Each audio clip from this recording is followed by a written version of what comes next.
नमस्कार मित्रांनो, 12वी मराठी मार्गदर्शक या यूट्यूब चॅनलमध्ये तुम्हा सर्वांचं स्वागत करते। आपण गद्य विभाग 1 धडा पहिला वेग वशता याच्या पहिल्या आणि दुसऱ्या असे 2 भाग केलेले।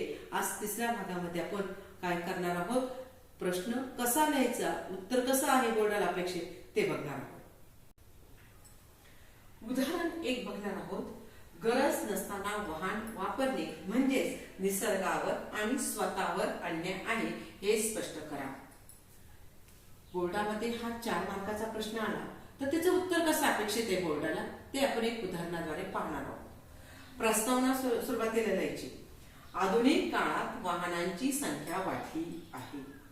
काय करायचं आहे, पहिला मुद्दा, आधुनिक काळात वाहनांची संख्या वाढलेली आहे। त्यामध्ये या पार्श्वभूमीवर हा प्रश्न अत्यंत संयुक्तिक वाटतो।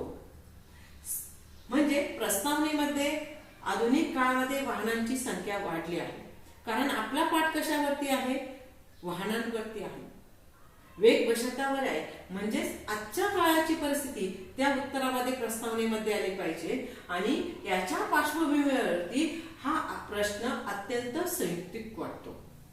पुढे सांगितलं स्पष्टीकरणामध्ये काय लिहायचं, आजकाल आपण अगदी जवळच्या दुकानात जाण्यासाठी दुचाकीचा वापर करतो।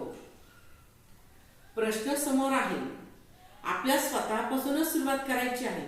आपण काय करतो, वाहन घेतल्यानंतर किंवा आईने काम सांगितलेले आहे, वडिलांनी काम सांगितलं, आजीने काम सांगितलं तर आपण काय करतो, हो काम करतो, पण आपण काय करतो, जवळच्या दुकानामध्ये जाण्यासाठी आपण पायी जात नाही, आपण पायी चालायचे कष्टच घेत नाही, आपण दुचाकी वाहनावरती जाऊन त्या ठिकाणी ती वस्तू घेऊन येतो। यामुळे 2 गोष्टींचे नुकसान होते। आपण पायी नाही चालल्यामुळे 2 गोष्टींचं नुकसान झालेलं आहे। कोणत्या 2 गोष्टींचं नुकसान झालेलं आहे ते बघा। एक, स्वतःचे नुकसान, चालण्याचा व्यायाम होत नाही।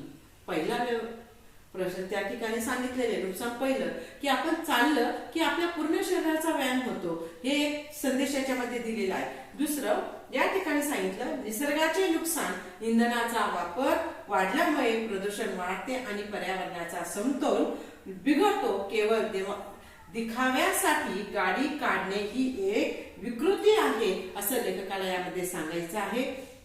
यामध्ये तुम्हाला जर माझी व्हिडिओ आवडली तर माझ्या चॅनलला सबस्क्राईब करा, मित्रांना शेअर आणि लाईक करा।